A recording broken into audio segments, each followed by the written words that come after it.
Welcome to episode 16. Today we will be covering the Lars Mittank case. This is District Dark.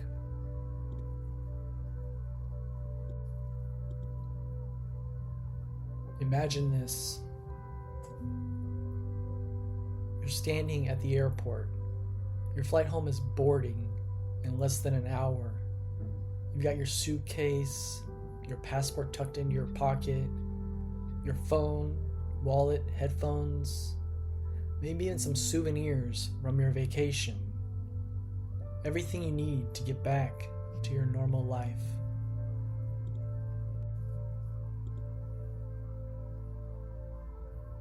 Then, with absolutely no warning, you stand up, leave every single thing behind on the chair, and you sprint like something is chasing you for your life.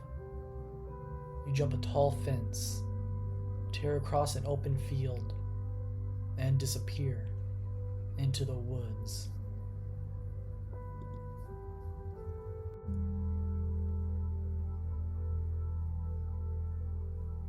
Never to be seen again.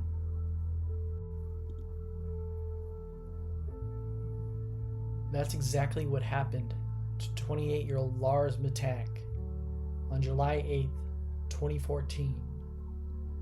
And more than 11 years later, the world still has no real answers.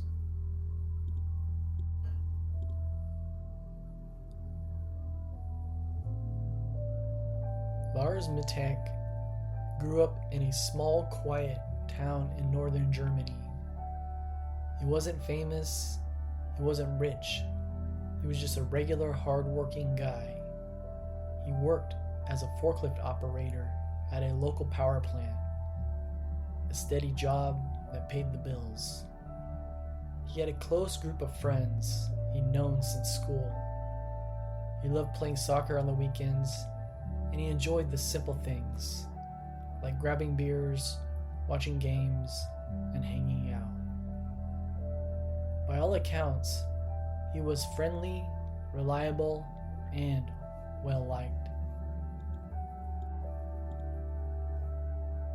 In the summer of 2014, Lars and four of his friends decided to treat themselves to a cheap, all-inclusive vacation at the Golden Sands Resort on the Black Sea coast in Bulgaria. It was the kind of trip that young guys dream about. Sun, beach, cheap alcohol, good music, and zero responsibilities for a week.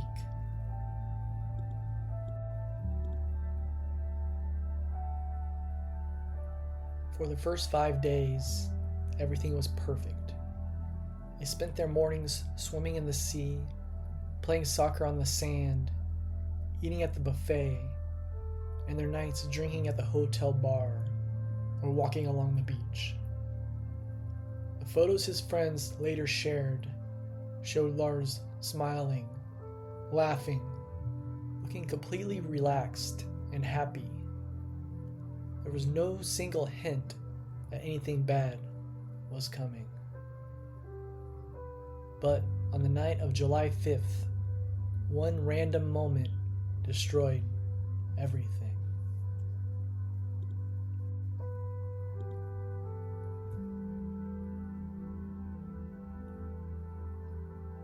Lars and his friends were at a bar near the resort when he got into a minor argument with another group of German tourists. It started as typical soccer banter. Fans of Werder Bremen versus fans of Bayern Munich. The trash talk got heated, and suddenly one of the other men punched Lars hard in the ear. The pain was immediate and intense. A doctor at the resort examined him and confirmed he had a ruptured eardrum.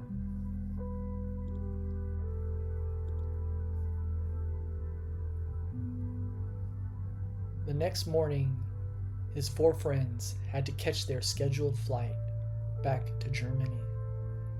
The resort doctor strongly advised Lars not to fly yet because the changes in cabin pressure could make the injury much worse, or even cause permanent hearing damage. So, his buddies left, and Lars stayed behind, completely alone for the first time on the trip. That single decision will become the point where the story turns dark.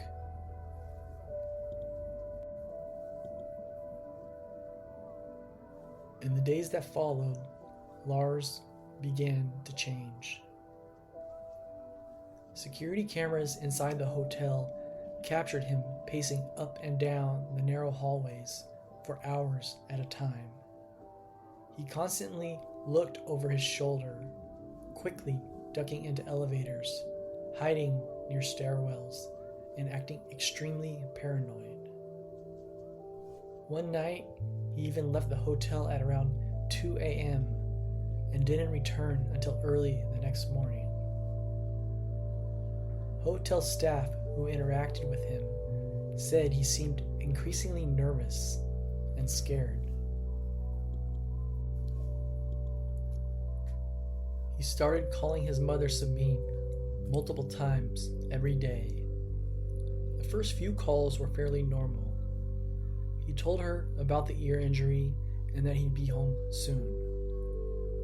But the calls quickly became frightening. Lars became convinced that 4 men were following him and wanted to kill him. He begged her to cancel all his credit cards immediately. In one of the most chilling calls, his voice drops to a terrified whisper. "Mom, they're here. They're right outside my room. They're going to get me."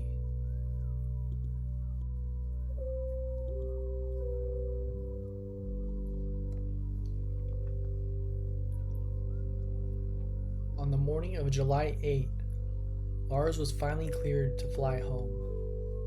He took a taxi to Varna Airport. He still had all his belongings. He walked into the small medical office for one final check on his injured ear. The doctor who examined him later said Lars was calm, polite, and answered every question normally. There were no obvious red flags during the appointment. He seemed fine.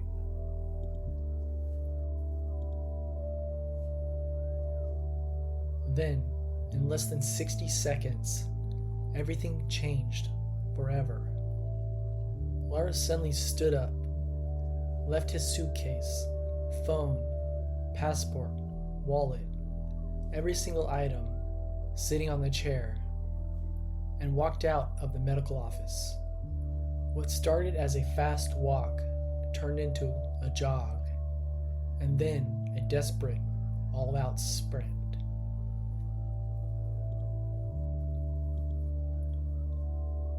The airport's CCTV cameras recorded the entire sequence in clear, cold detail. You see Lars moving quickly through the busy terminal, pushing past other travelers. He bursts out of the main exit doors into the bright daylight, sprints across the parking lot, reaches a high security fence, climbs over it with surprising speed, drops to the other side, and flat out runs across a wide open field directly toward a thick forest. He never looks back. He never slows down. He simply disappears into the tree line.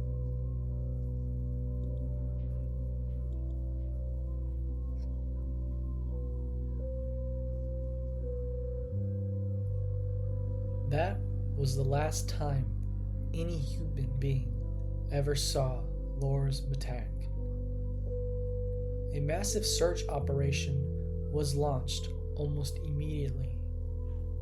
Bulgarian police, German authorities, hundreds of volunteers.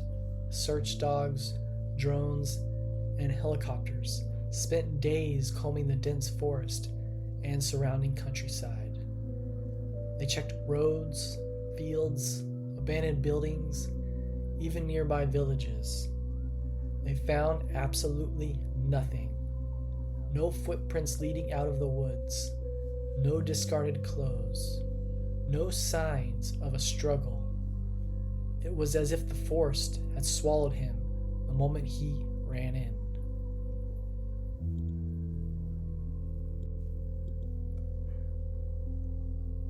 Back home in Germany, his mother Sabine was completely devastated.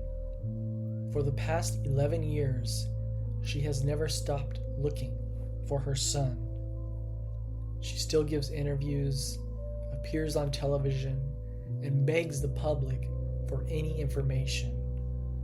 Lars' friends have spoken openly about the heavy guilt they carry, constantly replaying the vacation in their minds, wondering what would happen if they had just stayed one extra day with him.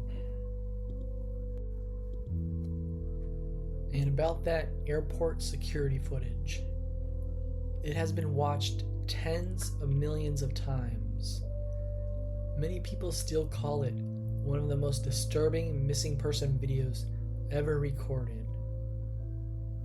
You're watching a healthy, normal 28-year-old man go completely calm to pure terror in under 30 seconds.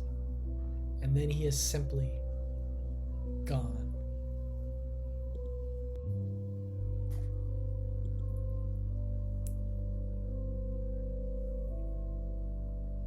So what really happened to Lars Mittank?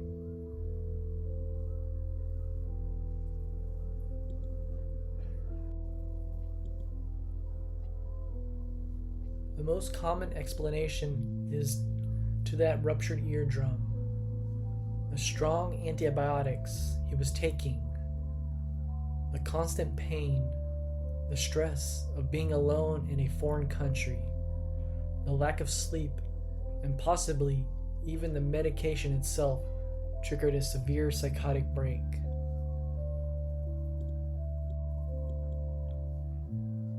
But other theories exist. Some people wonder if his paranoia was actually justified.